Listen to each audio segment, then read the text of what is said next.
Saudara Satreskoba Polres Jember membongkar peredaran sabu-sabu jaringan Pulau Madura. 1 dari 10 tersangka yang ditangkap merupakan kepala desa.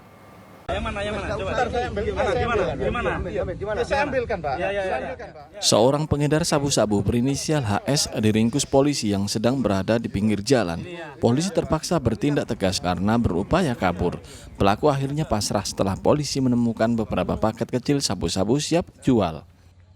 Dari penangkapan ini, polisi melakukan pengembangan hingga bisa meringkus 10 pelaku yang terdiri dari pengedar dan pengguna sabu-sabu. 1 diantaranya adalah kepala desa di wilayah Kabupaten Bondowoso. Jaringan mereka berbeda, tapi satu sumber dari luar Jember.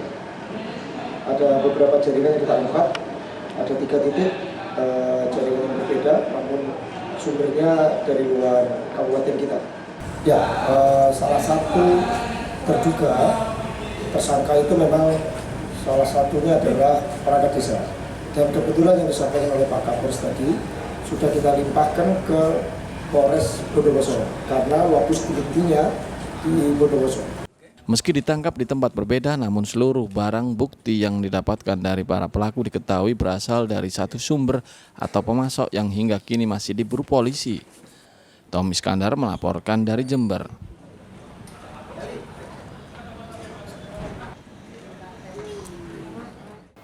Saudara, ribuan bungkus rokok ilegal dan ratusan gram sabu-sabu dimusnahkan penyidik Kejaksaan Negeri Jombang. Pemusnahan semua barang bukti ini telah memiliki kekuatan hukum tetap berdasarkan putusan sidang Pengadilan Negeri Jombang. Penyidik Kejaksaan Negeri Jombang memusnahkan barang bukti rokok ilegal dan narkoba di halaman kantor Dinas Lingkungan Hidup Kabupaten Jombang. Barang bukti yang dimusnahkan ini merupakan hasil tindak kejahatan yang diungkap mulai bulan Januari hingga September 2023 dan telah memiliki kekuatan hukum tetap. Sebelumnya, Pengadilan Negeri Jombang memutuskan 29 kasus pidana umum dengan barang bukti sabu-sabu 998 gram dan 126.000 gram pil double L. Sementara peredaran rokok ilegal terdapat 2 perkara dengan total barang bukti 198.000 bungkus.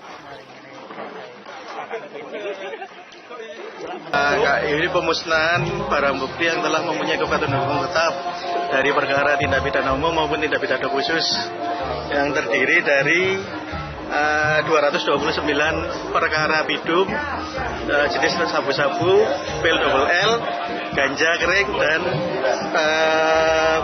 seperangkat alat hisap. Kemudian yang rokok tanpa cukai perkara pisus itu terdiri dari 2 perkara 198.000 bungkus. Barang bukti ilegal atau rokok tanpa cukai dimusnahkan dengan cara dibakar, sedangkan sabu-sabu serta ganja kering dimusnahkan dengan direndam dalam air dan ditimbun. Sementara barang bukti penunjang berupa timbangan dan telepon seluler dimusnahkan dengan cara dihancurkan. Pemusnahan barang bukti untuk mencegah agar tidak disalahgunakan oleh pihak yang tidak bertanggung jawab. Dwi Mujarso melaporkan dari Jombang. Saudara, akibat kemarau panjang, berbagai wilayah di Jawa Timur mengalami krisis air bersih. Untuk memenuhi kebutuhan sehari-hari, warga di Magetan menyerbu sumber air. Sementara di Bojonegoro, pemerintah telah mengirim bantuan air bersih kepada warga di 101 desa. Puluhan warga berdatangan dan antre untuk mengambil air bersih dari sumber di Desa Dagangan, Kecamatan Dagangan, Kabupaten Madiun. Tidak hanya warga Kabupaten Madiun, ada juga warga dari Magetan untuk mengambil air bersih. Warga tidak dibatasi dalam mengambil air, namun diminta membayar uang Rp1.000 untuk 1 jerigen. Iya, pertama kan ini airnya cukup bagus, tanpa direbus bisa dikonsumsi langsung. Kemudian kedua kalinya kan di sana kan sudah permukaan air kan sudah turun. Kondisi air gimana di wilayah Bapak? Banyak yang kering, nggak keluar air. Air sumber air nggak keluar banyak. Oh, selama ini ada air PDAM gitu Pak? Ada Pamsimas. Terus ikan ya Mas, kecil nih. Oh, airnya kecil. Cuma kualitasnya bagus ini. Oh. Sementara itu, menyikapi cuaca panas ekstrim yang mencapai puncaknya di bulan Oktober ini, pemerintah Kabupaten Bojonegoro menetapkan status tanggap darurat kekeringan. Pasalnya, wilayah yang terdampak kekeringan makin meluas. Data Badan Penanggulangan Bencana Daerah, 101 desa di 24 kecamatan menderita kekeringan. Untuk membantu kebutuhan air bersih, BPBD telah mendroping 2.230 rit truk tangki air bersih. Desa yang mengalami kekeringan berat dikirim air bersih tiap hari, sedangkan yang sedang dikirim air bersih 2 hari sekali. Cuaca panas ekstrim di Bojonegoro diperkirakan hingga akhir November, dan musim hujan diperkirakan terjadi awal bulan Desember 2023. Dirgo Soyono dan Muhammad Kodim melaporkan dari Madiun dan Bojonegoro.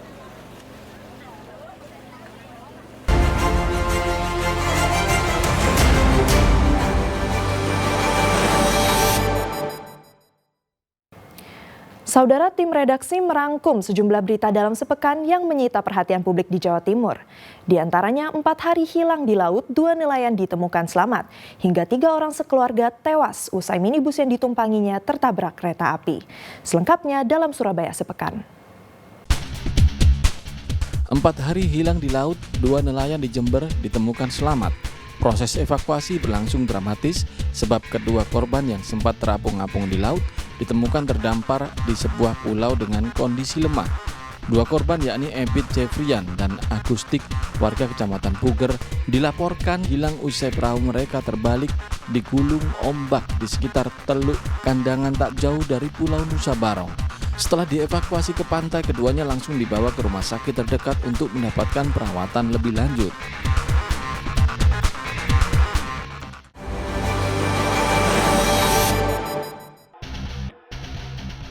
Seorang pemasang jaringan nirkabel, Andriana Avandi, tewas dalam kondisi tergelantung di kabel listrik di tepi jalan raya sekitar jembatan Tribuana Tunggadewi, Kelurahan Prajurit Kulon, Kota Mojokerto.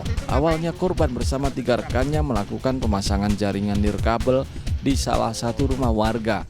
Diduga korban kurang berhati-hati saat berada di atas tiang listrik sehingga tubuhnya tersengat aliran listrik bertegangan tinggi. Usai dievakuasi, jasad korban dibawa ke RSUD Kota Mojokerto untuk divisum.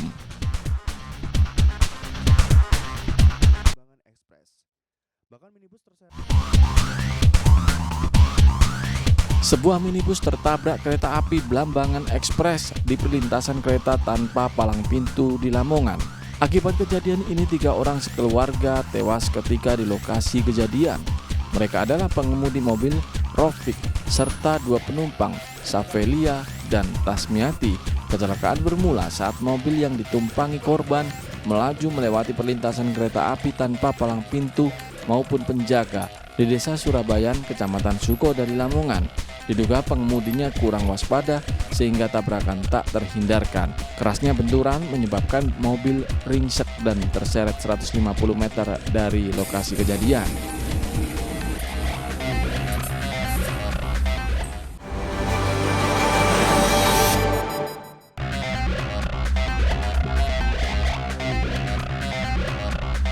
Dua lantai puskesmas di Kelurahan Doto, Kecamatan Prajurit Kulon, Kota Mojokerto terbakar. Diduga api berasal dari korsleting listrik yang kemudian membakar gudang berkas. Lalu api menjalar ke lantai 2 puskesmas. Karyawan yang panik berusaha menyelamatkan dokumen penting serta alat-alat medis ke lokasi yang aman. Seorang karyawan pingsan akibat terjebak kepulan asap yang pekat. Meski tak sampai menimbulkan korban jiwa, namun aktivitas pelayanan puskesmas langsung dihentikan. Penyebab pasti kebakaran masih dalam penyelidikan polisi.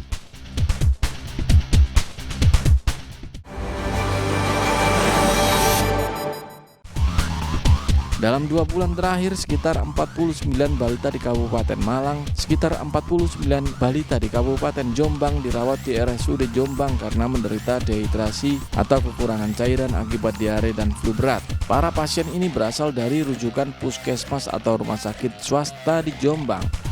Direktur RSUD Jombang, Dr. Makmurotu Sa'dia mengatakan pasien balita yang dirujuk ke RSUD Jombang biasanya sudah dalam kondisi dehidrasi berat sehingga harus langsung ditangani. Sementara yang dehidrasinya ringan atau sedang tetap dirawat di puskesmas.